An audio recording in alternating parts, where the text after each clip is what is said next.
gentlemen, I am Sonisa from Kongkea channel and welcome to our main hot view today. We had the story that has been discussed all over the city of Vathnakoudom about the death of a younger couple from the noble family and a famous kinsman of the prince of the Vathnakoudom. The first couple was Romeo Juliet is the only son of the Montague family, and the next couple was Juliet Capulets is the only one daughter of the Long Capulets with the Lady Capulets.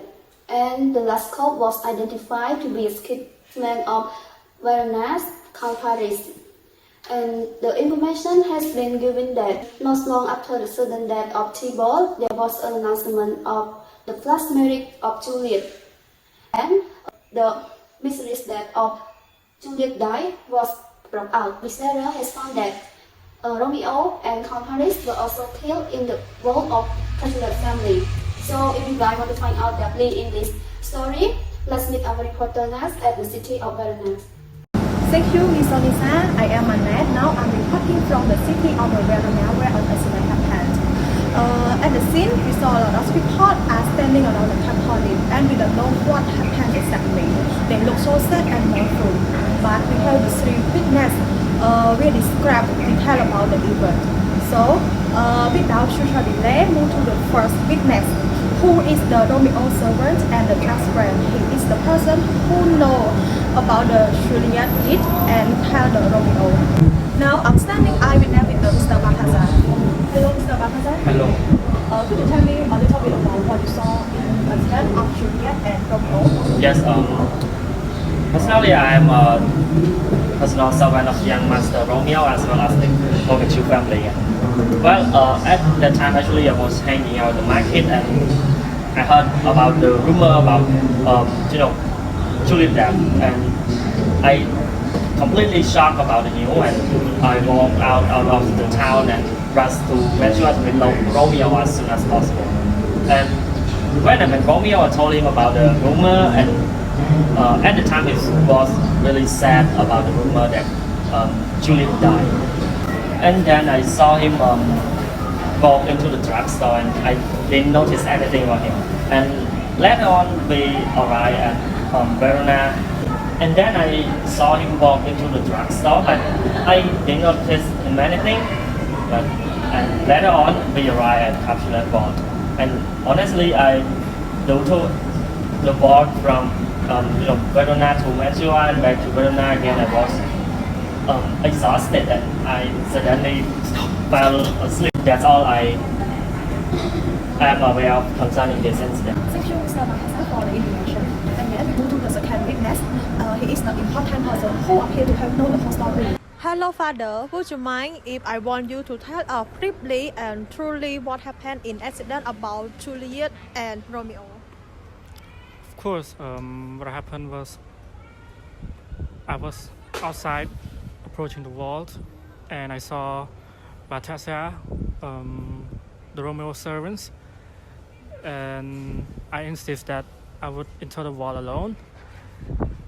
And suddenly I witnessed a horrified moment of the two dead bodies, Romeo and Count Paris. And shortly after, Juliet awoke from the dead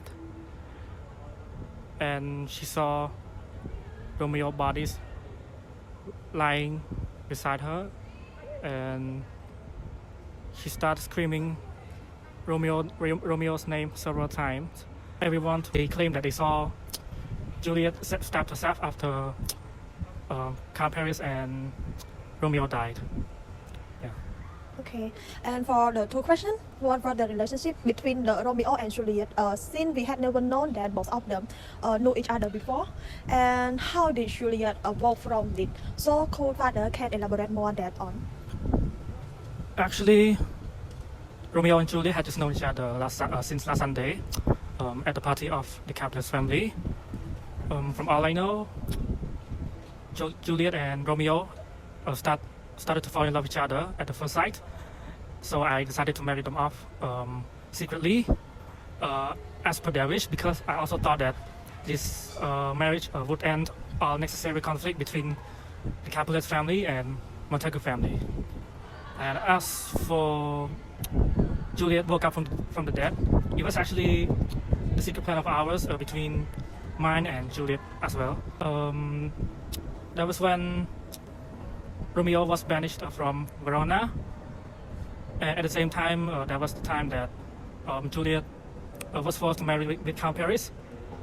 So Juliet decided to come to my help, and I gave her a sleeping potion to make it look as if she was dead. According to our plan, the plan failed, and because Romeo didn't know about this, and that's how this tragedy happened. Yes, so I'm so shocked to see about Juliet's death. When I knew about the news, I rushed to meet her in order to see her one last time. But when I arrived, she had already gone, and now she's gone forever and never come back. And I've been looking after Juliet since she was young. She was a very good girl and being kind to me just like her mother. And everything has changed after she knew Romeo. I noticed that she was very upset and act so strange when she knew that Romeo was banished from Verona.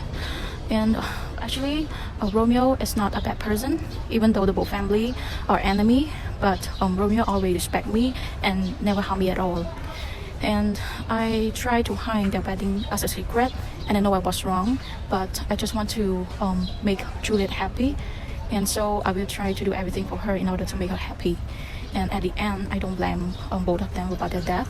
I blame on fate. Our interview is over. Thank you and goodbye everyone. Welcome back, guys, and say to our reporter, Mrs. Neng, to broaden our understanding in this story. We also invited two honorable guests to join us in order to analyze and also share their perspective in this story. Let's welcome our two analysts, Mrs. Sylvie and Mr. Neng. The main problem today is not only about the death of the three youngsters, but we would like to focus more on the root or the cause of this tragic situation. So the question is here: what caused the three people, Juliet, Capulet, Romeo Montagu, and Count Paris, the kinsman of the prince, to die? Could Mrs. Sylvie and Mr. Neng give your opinion about the whole situation? Thank you, Ms. Sonisa, for giving me such an honor. So from my point of view, I think this serious accident happened because of the action of both Juliet and Romeo, which had caused these consequences. Because they have just met each other last Sunday, Friday to be exact, and then they decided to get married together, which was the beginning of this mess. And not to mention that they also know that their parents are at odds. So this was such a wrong move for them. Well, actually, I have a bit different opinion again to what Sylvie just mentioned, that the tragedy was happened because of an ingenuous couple, Romeo and Juliet, who love each other even they are to die for each other. To me, to understand the tragedy root cause, we should look back a little bit to the history of these two families.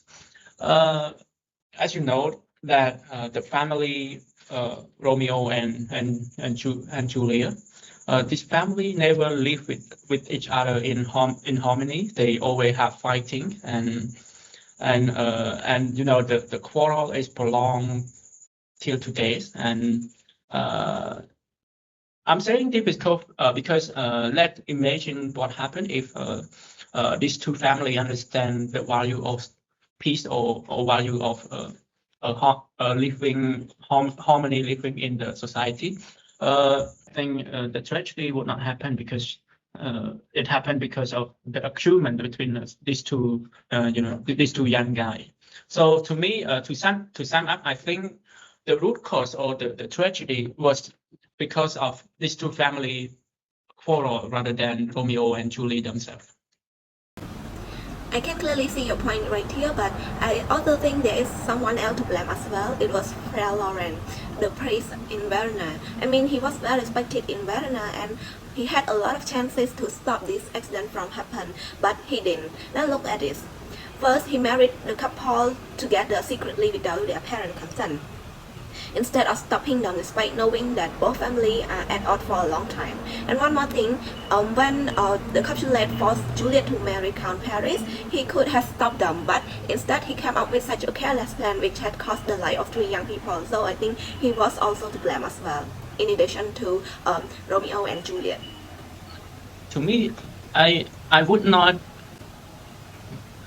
blame people like Friar Laurence who have a good purpose to make these two family well living together. He actually have good intention, and if someone trying to do good to make a better, so why we should blame them for doing that, even if the consequence of his action is not what he expected. But as a matter of fact, he attempted to make good between these two families. So to me, I don't blame Friar Laurence.